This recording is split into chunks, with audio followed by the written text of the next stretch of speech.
Osmo regulation. Thank you for reminding me. Regulation in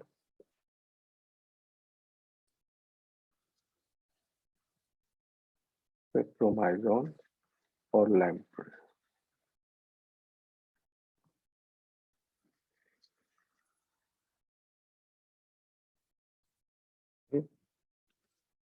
हम लोग काफी डिस्कस कर चुके हैं और आप जानते हैं कि लैम्प्रे लिविंग इन रिप्रेजेंटेटिव है. Not only lamprey, hagfish along with it. These are the living representatives of basal vertebrate agnathan lineage. And many lampreys are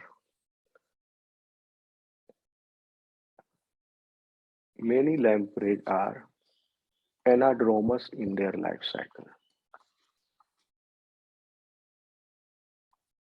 And some lampreys are diadromous. इस टर्म को समझना पड़ेगा आपको. देखिए, basic concept आपको बता दिए थे पहले.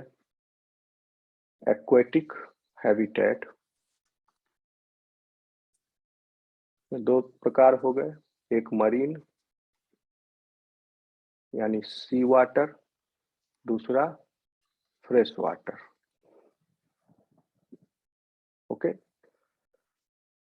तो ये पानी में रहने वाले जितने भी जानवर हैं एक्वेटिक हैबिटेट, चाहे मरीन वाटर हो चाहे फ्रेश वाटर हो, इनके बॉडी के फ्लूइड का osmotic concentration is 1/3 to 1/4 of the osmotic concentration of sea water.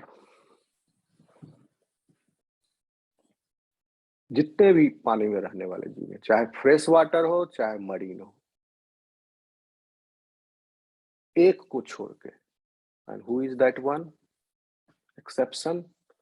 Whose body fluids concentration or osmotic concentration of the body is similar or above sea water osmotic concentration, and that one is hagfish. ठीक है, 1152 है. मिली osmolar per liter.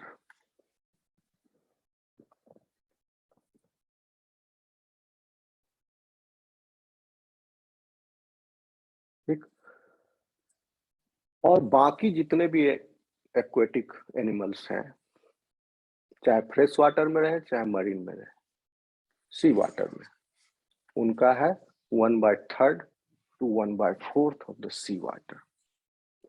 तो आप देख सकते हैं कि जैसे जैसे इवोल्यूशन आगे बढ़ा, वर्टिब्रेट्स ने यह स्ट्रेटेजी अपनाई कि body fluid which is essential for their physiological function, complex physiological function, that ionic concentration should not be similar to the sea water. सी में काफी ज्यादा नमक की मात्रा है, तो पहले स्ट्रेटेजी डेवलप नहीं था, तो हैग फिश जो है अपने बॉडी के फ्लूइड को सी वाटर के करीब रखा हुआ है. ठीक है, इससे इसको इसी फॉर्म में है, ये इवॉल्व नहीं हुआ. This limit is too much. Okay. Now see, what does this term mean? Androdomous and diadromous. अब इन एनिमल्स में हो सकता है कि दे आर एक्सक्लूसिवली मरीन और एक्सक्लूसिवली फ्रेश वाटर. मरीन सी वाटर में भी दो तरह के हो सकते हैं,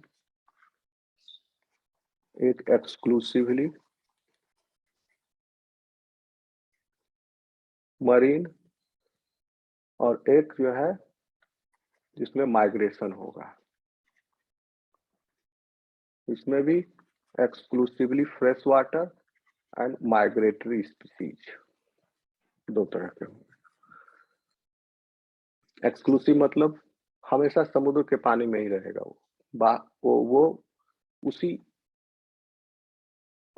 ऑस्मोटिक स्ट्रेंथ के एनवायरनमेंट में it will remain through out their life.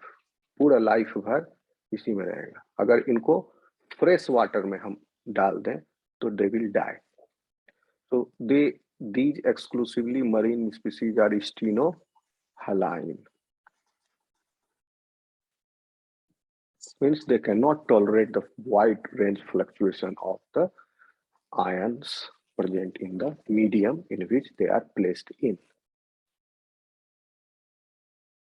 Okay. Exclusively fresh water, ये हमेशा इसमें fresh water में ही रहेंगे. Migration means at least some point of their lifetime or life history or life cycle, they will go to fresh water. इसमें भी they will go to marine water. Okay. जैसे lamprey में कुछ species जो हैं, जैसे पैसिफिक मरीनस, they go in, आपको life cycle पढ़ाया है, they go in fresh water and then spawn or discharge their gametes and then they die. So these animals which go in the fresh water to spawn, they are anadromous. They are migration हुआ, इसमें भी दो प्रकार के हो जाएंगे, anadromous and डायड्रोमस.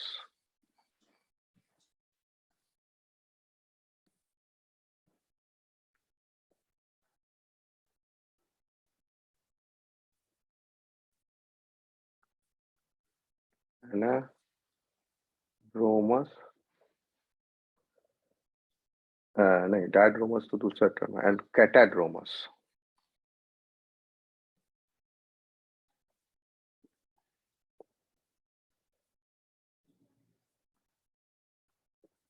कैटाड्रोमस,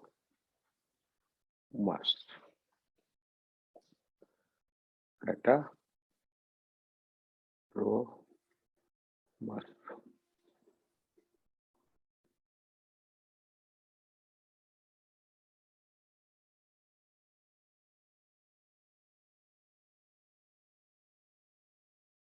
anadromous कहते हैं वैसे फिश को जो माइग्रेट करते हैं from sea into fresh water. ये हो गया इनके adult from sea to fresh water migrate करते हैं to spawn or discharge their gametes in fresh water. They are called as anadromous. C से fresh water में आया adult.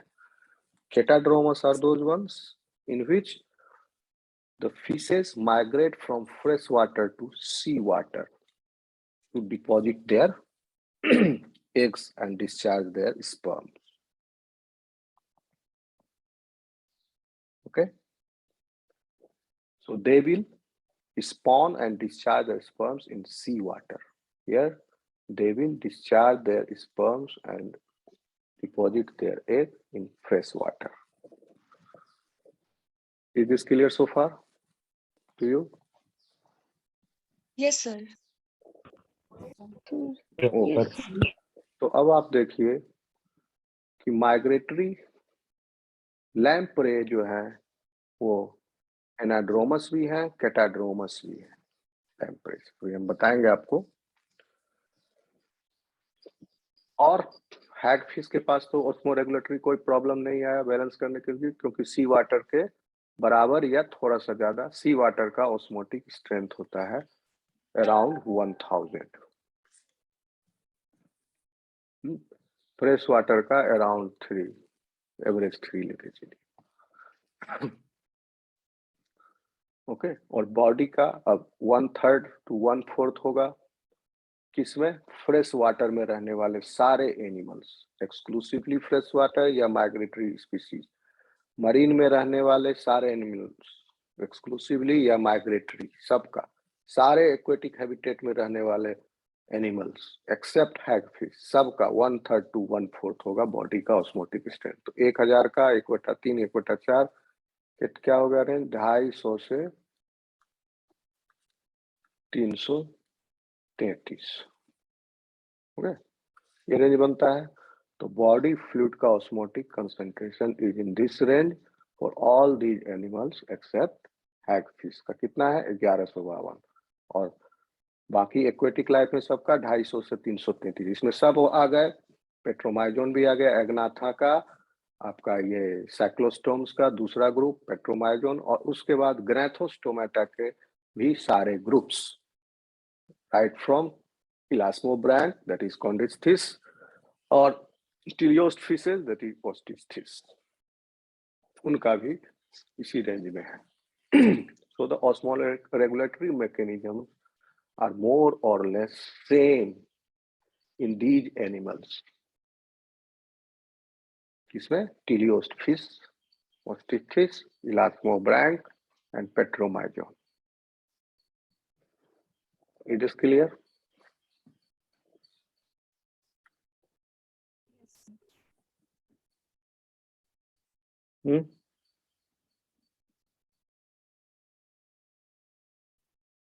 Hello, Yes, sir. Yes, कोई yes, क्वेश्चन, sir. कोई पूछना है? ठीक, देखिए फिर क्या होता है कि तो इसीलिए पेट्रोमाइजोन का कॉम्प्लेक्स लाइफ साइकिल है, क्योंकि ये माइग्रेटरी,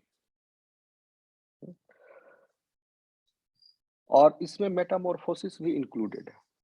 एक चीज का ध्यान रखिएगा कि मेटामॉर्फोसिस होता है फ्रेश वाटर में, ना कि सी वाटर में। ठीक, किसका? Anadromous species, anadromous Petromyzon such as, क्योंकि कुछ पेट्रोमाइजोन कैटाड्रोमस भी है। एनोड्रोमस पेट्रोमाइजोन जैसे कि पैसिफिक मेरिनस, या नहीं, पेट्रोमाइजोन मेरिनस,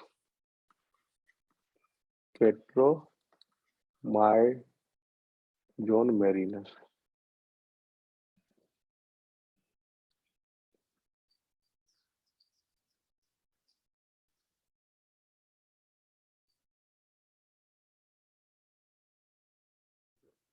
फिसलता है स्टाइलस, इसलिए स्पेलिंग मिस्टेक हो जाती है, अपने आप फिसल जाता है।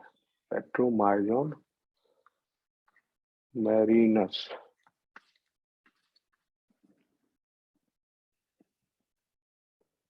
ये रहते हैं coastal regions of north Atlantic ocean,